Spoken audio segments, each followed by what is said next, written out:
السلام عليكم حبايبي. تعالوا النهاردة مع بعض كده نعمل نوع من أنواع الحلويات الشرقية المحببة في شهر رمضان الكريم، وهنعمل مع بعض صينية كنافة روعة. هنعملها بالكريمة أو بالكاستر. أنا بقول لكم بيبقى طعمها مميز جدا. طعم الكنافة بالكاستر أو بالكريمة لها طعم كده مختلف عن باقي الأنواع التانية. تعالوا كده نشوف مع بعض. طريقتها سهلة جدا، ما فيهاش حاجة، بسيطة، مش هتاخد منك وقت، يعني هتقومي حالا تعملي أحلى صينية كنافة بالكريمة. يلا نقول بسم الله ونبدأ طريقتنا. أول حاجة هنبدأ بيها هو الشربات أو السيرب. هنزل بكوبايتين من السكر، عليهم كوباية ونص من المية، وطبعا كل ده على البارد، أنا لسه مرفعتهوش على النار. بعد كده منزل بالمية، هقلبه تقلبتين كده بساط خالص، وهرفعه على النار. أول ما يبدأ يغلي معايا لمدة 10 دقايق هنزل بعصير ليمونة. خلاص هقلب كده، مجرد ان انا نزلت بعصير الليمون غلى معايا 5 دقايق كمان، وطفيت عليه النار ونزلت بالفانيليا. بعد ما نزلت بالفانيليا خدته تقلبتين وسبته بقى على جنب يبرد خالص، لحد ما احضر طبعا صينية الكنافة.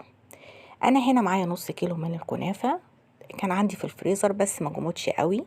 طبعا مسكته كده فكيته من بعضه، ونزلت عليه بكوباية سمنة على زيت. علشان الكنافة تطلع معايا مقرمشة فممكن تحطي نص كوباية سمنة ونص التاني زيت، اما لو حباها طرية شوية ممكن تحطي المقدار كله سمنة، بس السمنة تكون سايحة ما تبقاش متجمدة. نزلت بيها على الكنافة وحطيت عليها معلقتين كبار من السكر البودرة، وبدأت أخلط كويس جدا السمنة والسكر بالكنافة. احضر بقى الصينيه اللي هعمل فيها الكنافه. اهم حاجه تكون الصينيه عندي بسور، لان الكنافه اللي بالكريمه لازم تكون لها سور، علشان الكريمه بتاخد مساحه، والطبقتين برضو بتوع الكنافه بياخدوا مساحه في الصينيه، فلازم يكون لها سور زي ما احنا شايفين كده.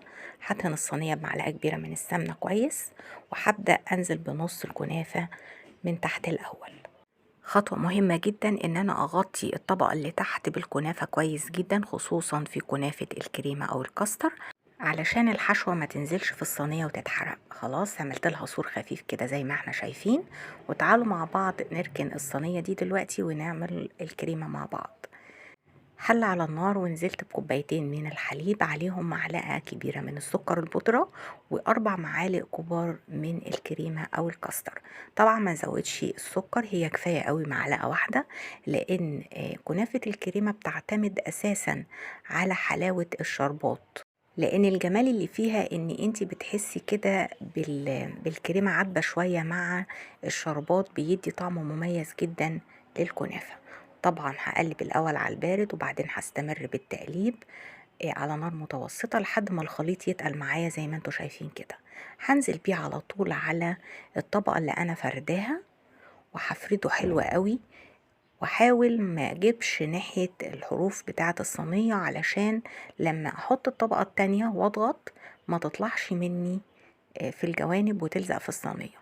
زي ما احنا شايفين كده سبت مساحة في الحرف عشان ما تلزقش مني وتبهدل الدنيا، لان لسه في طبقة تانية هتتحط ولازم تتفرد. هنزل بقى بالطبقة التانية كده. طبعا ما تقلقوش، مش هسيب دي تبرد معايا، لان انا عاملاها تقيلة مش خفيفة.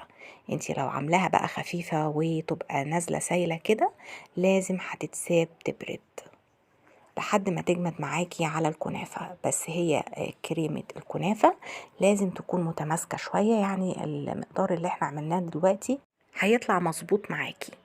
اهم حاجة اول ما ترفعيه من على النار تصبيه على طول على الكنافة، علشان ما يكتلش ويجمد معاكي في الحلة.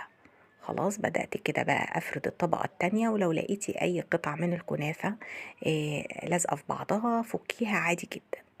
ببدأ كده اضغط خفيف، مش هضغط طبعا زي الطبقة اللي تحت، الطبقة اللي تحت مضغوطة كويس جدا. الطبقة اللي فوق بتنضغط ضغطة خفيفة، بحيث ان انا اساوي بس كده الوش من فوق زي ما احنا شايفين. طبعا هكون مجهزة الفرن على درجة حرارة متوسطة، وتحت المتوسطة كمان لو حباها مقرمشة. دخلنا الصينية وطلعت زي ما انتوا شايفين. انا قلبتها بقى في صينية خارجية عشان انا عايزة اقدمها في صينية خارجية، وبعد كده نزلت عليها بالشربات او السيرب. زي ما انتوا شايفين الشربات لا خفيف ولا تقيل، وسط. اهم حاجة ان الشربات برد معانا، وبعد كده بدأنا ننزل بيه على الكنافة.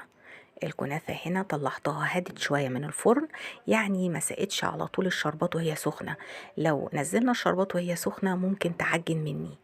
انا عايزاها تهدى شوية، يعني تقريبا كده 5 دقايق بس، الحرارة والسخونية الفرن دي تهدى شوية، وبعد كده اسقيها بالشربات.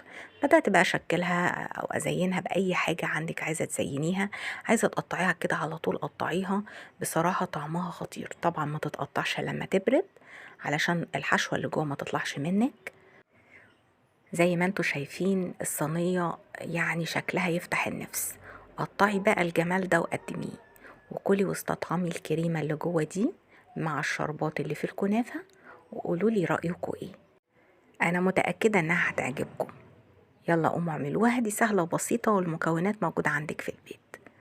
ولو عجبكم الفيديو ما تنسونيش في لايك واشتراك، واشوفكم على خير ان شاء الله في فيديو جديد، وبألف هنا.